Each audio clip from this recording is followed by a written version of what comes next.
Hey guys, get my 6. I think there's something directly behind me back there in this area already moving around. Keep your eyes open for it. Guys, something very strange happened this morning while I was out on my morning bike ride. And the scary part of it is that I think I can explain it. That is if what may or may not be up here in this forest behind my home allows us to make this entire video today without shutting it off at some point, without me even touching a button or seeing any indication given on the camera, and without slowing us down into slow-mo, so that there's just some very strange things that have been happening here, and I'm getting to the end of it, finding out about exactly some of the things that have gone on here by way of a gentleman that you're going to be introduced to by October, perhaps earlier. A guy by the name of Jim Brown. Yeah, just like the old bone-crushing linebacker that played for the Cleveland Browns, I believe it was, and he played his college days at Clemson. Legend, living legend. He's still alive, went into acting. But not that Jim Brown, a different Jim Brown. This will all make sense soon. But listen, I'm not going to string you along. I'm going to tell you what I saw with these eyes this morning. And then, so if you don't want to hear the rest of it, you can click away and write something in the comments about how much I suck and whatever. I saw a phantom car, a phantom vehicle. It was actually like a mid-sized phantom SUV, ghost car, ghost vehicle, okay? Now I'm going to tell you what was going on, the circumstances that led up to this sighting, and unsighting, like complete disappearance, came from out of nowhere, vanished into nowhere.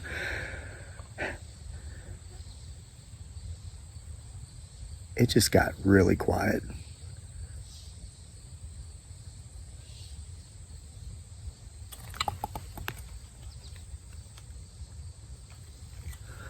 Keep watching back there behind me. I'm sensing movement. Oh, that's a gnat. All right, so I did what I call my short loop this morning, because it only takes me about 35 minutes. Correction, it only took me 32 minutes this morning. Not because I got scared of the phantom car and went faster, just because I'm getting in better cycling shape, I guess. I've been doing it all summer. And so there's this particular part on this route where there are a bunch of kiss your backside turns, a series of them. There's like 4 turns, and they're going down a steep hill. I'm hearing those footsteps and there's nothing around. So I drive through there regularly, and I'm not comfortable driving through there. I mean, when I do, I slow down, and here's why. There are always so many cars, or there's usually a car coming around those turns, speeding, flying, and on the wrong side of the road. I drive big vehicles. When I get a vehicle, it's a big one, and the reason why is because I'm a safe driver, but I know not everybody else is. And when these people come around these turns like that, and in these little Priuses, these little hybrid, half electric, saving the world one car at a time thing, when they hit me in my big Dodge Ram 1500, I'm not going to be the one who pays the price for their stupidity. I mean, I drive large vehicles to protect my family from people who drive like idiots. And let me tell you, when you're a cyclist or a jogger or a runner or a walker and you're out there, you see it even more. Because you're going at a slower speed, and you see these people coming around these turns on your side of the road, scrolling on their smartphones while they're driving, and then looking up and their eyes getting big as saucers when they realize they're about ready to run head on into a cyclist. So anyway, that particular point in the road has inspired a very nice short story that's in this upcoming anthology I'm putting together for Halloween. I thought it was going to be a 2,000 word long short story, but it ended up being 5,000 words. And guys, so far, and I don't want to jinx myself by telling you this, but so far we are ahead of schedule on this. My editor is saying, get it to me by the end of August. We got about a week to go as of this recording, and I believe we're going to make it. And not only are we going to get it to the editor in time, here's how I roll. I'm not a lazy writer, okay? I go through 5 drafts before I let my editor touch it, because I want it to say what I want it to say, not what he thinks it should say. And also, I don't want him to I mean, yes, it's his responsibility to catch grammatical errors and typos and misspelled words, but at the same time, come on. We've got to hold ourselves to account to a degree too. I don't want to give him too much work that really I can be doing myself. So I'm not a lazy writer. The good news of this is, having gone through 5 drafts, by the time I put in his hands, he usually, he tells me, I can't believe I actually charge you for this, because you've done my work for me and we're ready to go to print. So by staying ahead of pace, by getting it to him, I believe we're going to have an early print. I was, wanted to get this thing out by the second half of September, so folks that buy the print copies can have it shipped to them by October, because you're going to understand the significance of that very soon. Well, I think it's going to be ready in early September, and I think I'm going to release it. And I think just you guys that get it, read it as soon as you get it, then wait until October and read it again. But back to the Phantom car that I saw this morning, okay? I hope you take this to heart. I've never claimed to see Bigfoot Sasquatch on my property. Never, ever. The viewers who watch make these claims. I know that I have claimed that we have had some very strange experiences around here, some very strange phenomena go on around here that I know historically has been associated with the presence of Bigfoot Sasquatch.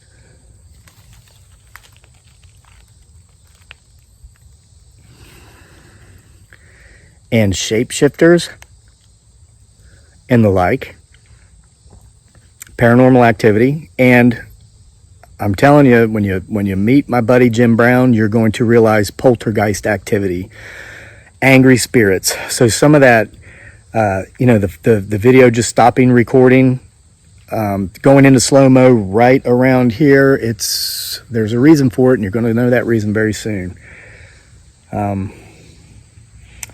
So I put together this story in my head over a series, all summer. I wrote this story. Some stories, they pop into your head. There's one in the collection that I wrote in a 3-minute period back when I was delivering mail a couple years ago. It only took me 3 minutes or less in my head to write it, but of course it took a while to type it out and all that. But this story about these turns in the road, these kiss your behind turns, and something else that's scary about them, you go through there, and not only do you see those cars coming around on your side of the road, Karens scrolling on their smartphones, there are skid marks all over it from where so many people have so many close calls there. And there's one lengthy skid mark from happened about 6 weeks ago. Somebody came out of the turns at the bottom and started up the hill on the other side, and they left skid marks for probably 80 yards. And you can see where the car barreled down over the hill and actually looks like it caught fire, because I looked down there one day when I was cycling shortly after it happened, and the car had been taken out already, but there were charred remains of trees and debris and brush down there. And it's like, these people live out here. They know those turns are there. What is going on? I mean, must have been a very interesting social media post, perhaps, that individual was reading. I don't know. So anyway, I was going through there this morning. I made it safely through the turns coming down the hill, because I did this route in reverse order today. So I'm going up the hill, and I didn't hear a car. I sensed a car. And as I'm going up the hill, it's a pretty good straightaway. Now, it's certainly not long enough and straight enough to be a passing zone for a vehicle to pass another vehicle. But I was on a bike, and I was already starting my ascension, so my speed was dropping. So I figured, well, if there's a car behind me, I can just hug the right side of the road here, and they can just go right on around me. So I turned around like I do. I make sure nothing's coming straight, because, you have a tendency to swerve in the direction you're looking, whether you're in a car, but especially if you're on a bike. So I make sure nothing's coming from the other side. I look back, and out of more than the corner of my eye, it wasn't a glimpse, I saw the hood and the grill and the headlights. They weren't on. I saw a vehicle behind me, okay? It was black, but like a subdued black. Some of you folks out there may have been seeing these cars lately. I've seen a couple around here, and actually there's a woman that has an SUV out this way that lives out past me. It's like subdued black, and they're really neat looking vehicles. And hers is I think it's a Toyota 4Runner. Beautiful vehicle. I saw that and I thought, well, that's her. I see that vehicle go by my house all the time. So I look ahead straight again. I'm hugging the right side of the road. And when I looked back to see it, I could actually hear, I thought, wow, that thing has a smooth engine, because what it sounded like air, not wind, not like, but like that. I thought, man, it's got a nice smooth idle. You know, she didn't come flying around the turns, get up on my backside, try to rush me off the road. So I'm looking straight. This vehicle is not passing me. It's not going around me. And so I'm about halfway up the straight, and I know that there's like just enough. No. Here's how it worked. And this is why I was going to wait and tell this story this evening. For another reason, I'm going to tell you why I was going to tell it this evening. But I'm telling it now because it's still fresh in my mind. As of this recording, it's just a little bit after noon. By the time that car could have gotten around me safely, another vehicle started coming down from the other side, coming in our direction. So I could understand why they weren't passing now. But this vehicle would have had enough time to pass me. So the other car comes by, and there's really not quite enough time for the vehicle behind me to get around me at this point, because we're going into another sharp turn. But there was a driveway up at the top of the hill, and it's the only driveway on this stretch of road. There were no driveways, there were no side roads. So I'm thinking, well, I really don't want to start all over again from a standpoint, because this is a very steep hill, and it takes a lot of energy, a lot of wasted energy. But I know there's a series of turns around here, and this car behind me is not going to be able to pass me for a while. So I'm going to pull into this driveway, just sit there for 2 or 3 seconds. Car will get around me. I'll take off again. So I look straight, make sure nothing's coming. I look back. The vehicle that I'd seen behind me was completely gone. It wasn't there. And again, there were no driveways up which it could have gone. There were no roads to turn off of. It simply was no longer there. It was gone. And this is a true story.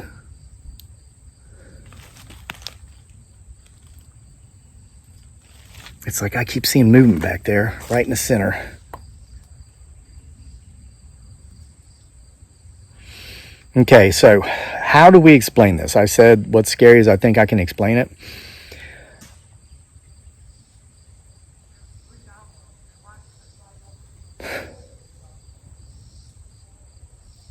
Guys, there is no one out here except me. And I just heard what sounded like a very close tree knock, and then voices. And this is my explanation. Guys, the veil is getting very thin. What does that mean? Well, it's getting thin, it's getting thinner. What does that even mean? You know what? I researched this heavily because there's a story in the collection about this as well. And listen, I'm going to read some of these on video here, okay? It's not going to, somebody accused me of saying, oh, you're not telling these stories on YouTube because you just want people to buy the books, and I've been watching you for years, and that's just not fair. That's not why I'm doing it. Look,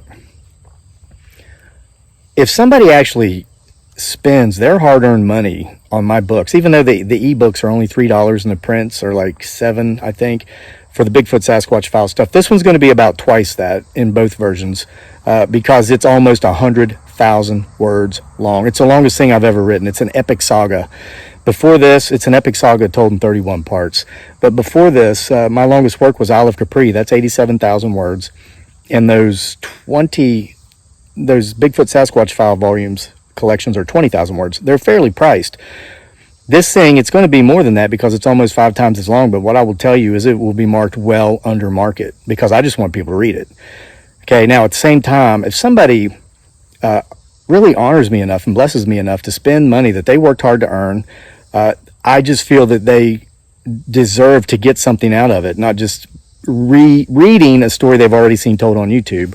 And And I know with the Bigfoot Sasquatch Files Volume 1, a lot of those stories were already told here. So by the time we got to Volume 3, none of them had been told here. But there's going to be 31 stories, and I am going to, at least once a week, maybe more, I don't know, I'll get out here and I'll actually read some of them on film. So, but there's one in there about the veil. The veil is thinning and it's getting thinner. I'm going to quote Albert Einstein because I did in the story. And he said, and he's a pretty smart guy. I mean, he's not as smart as some guy that a couple guys used to come around here and tell me how smart they were. He's not that smart, but he's Albert Einstein, okay? He said that the physical realm around us, what we can see and what we can feel and what we can touch, is not actually our reality. He says it's just very persistent. You know, these trees behind me, if I walked into one, I would come to an abrupt stop because it's a very persistent object. Sounded like I heard like a huff. But he said time and space is really more of what reality is, but it's very confusing. It's elusive. It's hard for the human mind to wrap itself around. Now this veil is an area, I'm trying to describe it. I'm trying to make something that's intangible seem tangible. So follow closely. The veil, it's almost like something up here doesn't want me talking about this stuff.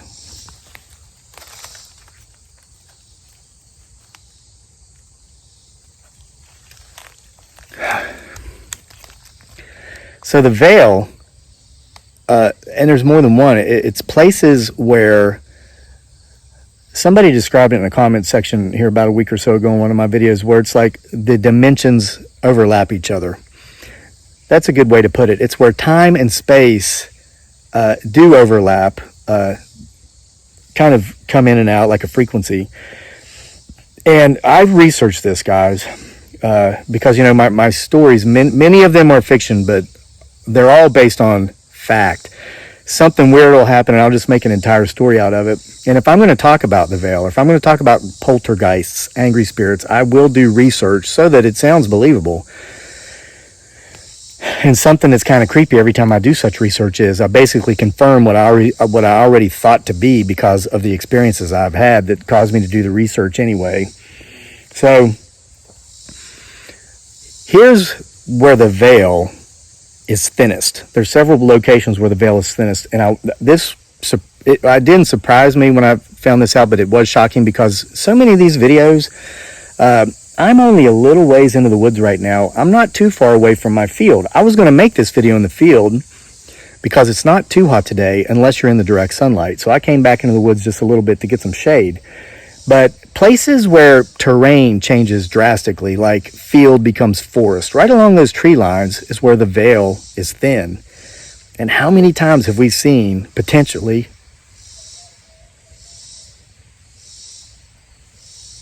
sounded like a distant howl. How many times have we potentially seen things weaving in and out of the tree lines in these videos? The veil is thin where ocean meets land. It doesn't have to be an ocean. It can be a lake where water meets land, where land meets sky, top of mountains. And there are certain times during the day, predominantly at twilight. Sounds like I hear somebody whistling, but there's nobody back there. So I wanted to make this video this evening at twilight when the veil would be thin, sitting here where field meets forest, where the veil is thin, to see what we might capture. But I wanted to make sure to get this story to you while it's still fresh in my mind. And I pretty much have done that. So the car. Was I seeing things because I just went over the 5th draft of that story about, you know, a cyclist getting hit by a car in those turns? Spoiler alert. It's possible. It's possible. Guys, I have been burning my candle at both ends and all around the middle. If you had any clue how much time and effort I've been putting in. I mean, we didn't do a Bigfoot Sasquatch Files Volume 4 this month because I'm throwing everything I have into this anthology, this epic saga told in 31 parts.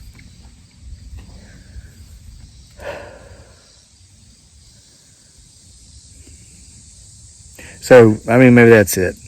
Or could it be that the veil is thin? It's getting thinner. And could it be that I'm prying it apart by telling these stories, and even more so, putting them down on paper, putting them in word form? And am I the one creating these stories, or, as I do believe has happened in the past, is there something else here that maybe cannot be seen by all, or heard, or felt by all, but definitely here, hidden behind the veil, that's writing these stories for me? Well, we might be closer to an answer come October, and we're getting there, folks. August is almost over, so we'll go down here and have some lunch and get back to it. We'll see if I can edit about another 5,000 to 10,000 words today on this 5th draft. Thanks for being here with me for another video. I'm home, staying off the grid, and whatever this channel's about. See you next time.